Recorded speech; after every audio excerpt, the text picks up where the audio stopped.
नमस्कार, मैं दौलत शर्मा और आप देखना शुरू कर चुके हैं UIP न्यूज। चुनाव आयोग ने कांग्रेस सांसद राहुल गांधी को हिदायत देते हुए एडवाइजरी जारी की है। इस एडवाइजरी में उनसे अपने बयानों को लेकर ज्यादा सावधान और सतर्क रहने के लिए कहा गया है।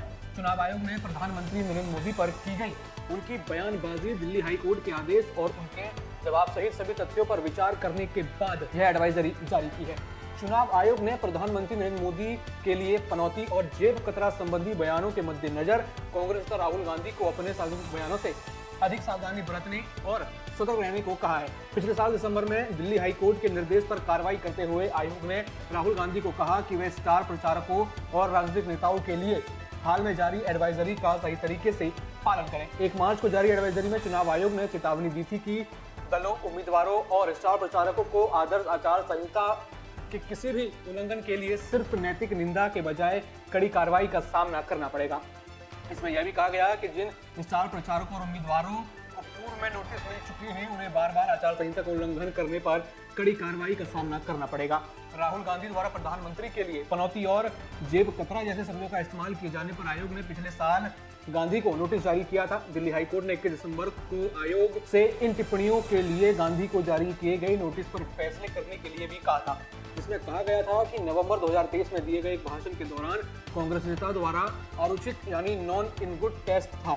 सूत्रों ने बताया कि अदालत के निर्देश को देखते हुए आयोग ने राहुल गांधी से भविष्य में उनसे सार्वजनिक बयानों में अधिक सावधानी बरतने के लिए कहा है। एक सूत्र ने बताया कि अदालत के आदेश और गांधी के जवाब सहित जेब कतरा और पनौती जैसी टिप्पणी से जुड़े मामले में सभी तथ्यों पर विचार करने के बाद आयोग ने गांधी को भविष्य में अधिक सावधान रहने की सलाह दे दी है।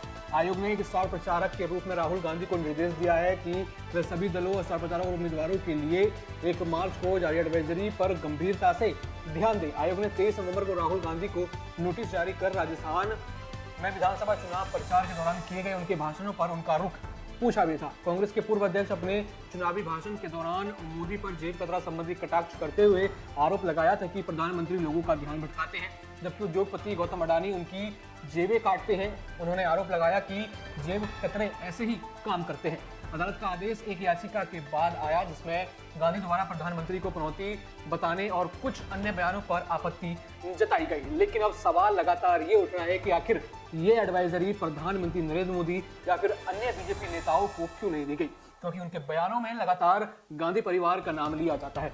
लगातार गांधी परिवार को न जाने कितने कटाक्ष, कितने अपशब्द यहाँ पर कहे जाते हैं। यहाँ तक कि खुद प्रधानमंत्री नरेंद्र मोदी भी राहुल गांधी पर कटाक्ष करते हुए उन्हें मूर्खों का सरदार बोल चुके हैं। और इसी से सवाल खड़ा हो जाता है कि क्या इलेक्शन कमीशन भी एक तरफा कार्रवाई कर रहा है? क्या इलेक्शन कमीशन भी यहाँ पर विपक्ष को घेरना चाहता है? जैसे ये सवाल ईडी के ऊपर खड़ा होता है, वैसे ये सवाल अब ईसी के ऊपर खड़ा हो रहा है कि मात्र क्या ईसी भी क्या ईडी की तरह वही कर रही है जो यहाँ पर केंद्र कहता है, या फिर केंद्र के नेताओं पर भी आचार संहिता लागू होती है कि नहीं? क्या प्रधानमंत्री पर यह आचार संहिता लागू होती है कि नहीं? क्योंकि देखा जाए तो वो भी एक उम्मीदवार के तौर पर अपने चुनावी दौरे पर उतरते हैं, अपने चुनावी इलाकों में जाते हैं और वहां पर सभाएं करते हैं और बयान देते हैं। और ऐसे कई सारे बयान हमने बीजेपी के नेताओं द्वारा सुने हैं जिस पर कहीं ना कहीं आचार संहिता की जरूरत है। लेकिन कहा यह जा रहा है कि बस राहुल गांधी को घेरा जाए, राहुल गांधी के बोलने पर रोक लगाई जाए ताकि यहाँ पर मोदी सरकार की पोल ना खुले।